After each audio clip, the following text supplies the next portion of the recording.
Don't forget to subscribe to Guiding Tech and also tap on the bell icon to never miss a video from us. Hello and welcome. You're watching Guiding Tech's YouTube channel, and after using the Dell Inspiron 7567 for about 25 days, we are out here with our comprehensive review of the most expensive gaming notebook from the Dell Inspiron budget gaming notebook family. This is Rahul. You're watching Guiding Tech. Let's get started.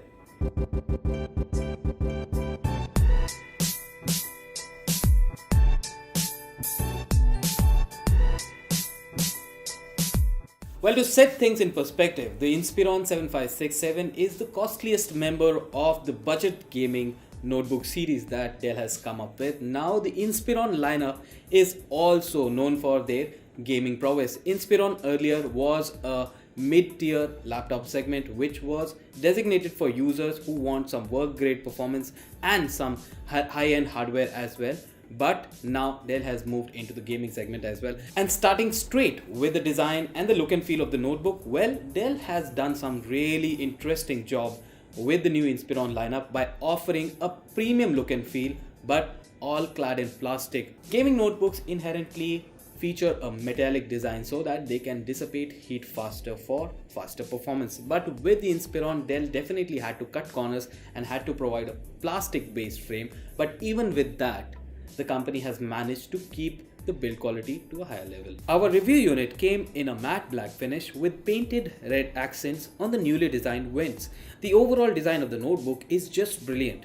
It is because Dell has somehow managed to blend intense gaming aesthetics and a minimalistic design experience into one product. Well, before you take any wild guesses, the body is all plastic but has a soft touch finish and overall solid build quality that does not give any cheap impressions. The front and the rear edges appear to be a bit slanted and hinged at the center. The most notable thing about the design are the red accents that actually complement the overall design statement pretty well. They are not loud or distracting, but they are there to up the visual appeal of this notebook. The touchpad, the keyboard and the overall device is almost flex-free. One disappointing thing though is that the device is a smudge and a fingerprint magnet, a bit more on the exterior and the palm rest. You can easily see a number of smudge marks on this device that you will get on a daily basis. You get the usual ports including two USB 3.0 ports, one Ethernet or RJ45 port, one headphone jack and one HDMI on one side, while on the other side you get a SD card slot and one more USB 3.0 port followed by the charging port. The sound quality of the notebook is good and the speakers are also accompanied by a subwoofer. The speakers offered on the device are decent, but they are hidden behind the triangular mesh pattern towards the front. Another cool observation with the notebook is that whenever subwoofer fires up, it sends out some nice vibrations which go really well while you are playing on this notebook. Now the display on offer is a 1080p or a full HD resolution TN panel, but let me say one thing here. It is one of the biggest downsides of this notebook. The color accuracy and reproduction is subpar. The viewing angles are not that good and it is very visible when playing FIFA from an angle in the 2-player mode. The display shifts color if you are sitting at an angle. There is a true color mode available, but no visible improvements are achieved even after running it. The brightness of the display is average with around 200 nits of overall brightness.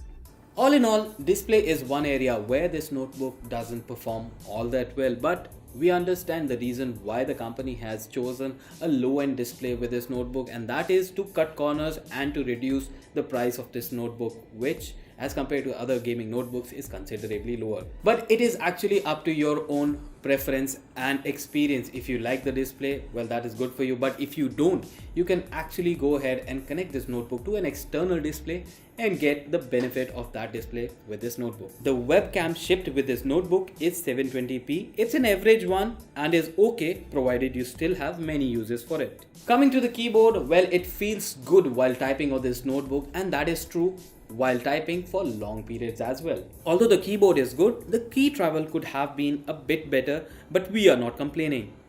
One thing to add here is that the keys need to be pressed a bit more firmly as compared to other laptop keyboards.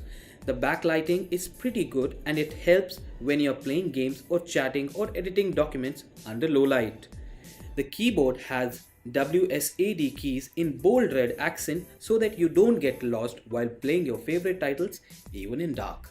The trackpad is a good one and uses Windows precision drivers for greater accuracy and response. Another good thing is that the trackpad does not have any flex and the gestures work really well with Windows 10. I found the trackpad to be very accurate at most times, and the good thing about this trackpad is the click mechanism. I really like the trackpad and it is a delight to use, although it has a very mechanical feel to it, but that is good for the trackpad. Another good feature for the trackpad is the palm rejection, which will come in really handy while you are playing games or editing some documents on this notebook.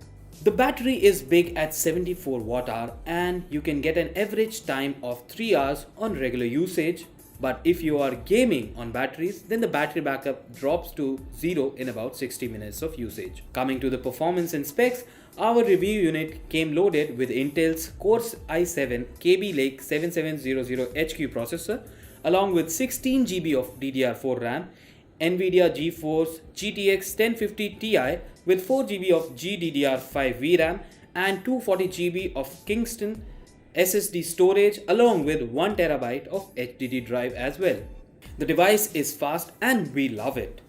We tested it with various games such as Assassin's Creed, FIFA 17, Watch Dogs 2 and Far Cry 4, and it did perform well in most cases. Most of the games ran on high settings and full resolution. The NVIDIA GTX 1050 Ti handles almost any game with ease, and modern games deliver up to 50 or 60 frames as long as the game is optimized and the drivers are up to date. Now, one of the major problems with gaming notebooks is with heat dissipation, and that is the reason why companies have to invest a lot in the designing of this notebook.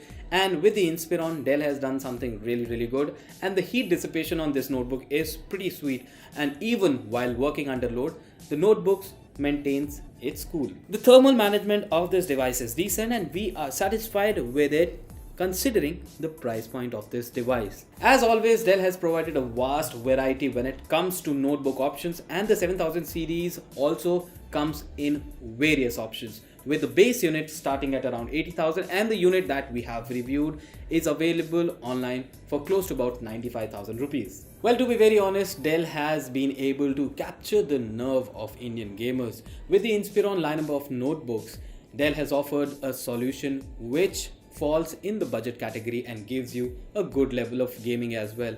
The notebooks are decently loaded with hardware and offers a good build quality, although there are some kinks here and there, but the company is moving in the right direction, and with this series going forward, we can expect some great products coming from Dell in the future. And with this, we come to an end of our review of the new Dell Inspiron 7000 Gaming Series notebook, and we really hope that you have liked this video. If you have liked this video, don't forget to give us a thumbs up and share and subscribe to our channel for more such interesting videos. This is Rahul Gupta signing off.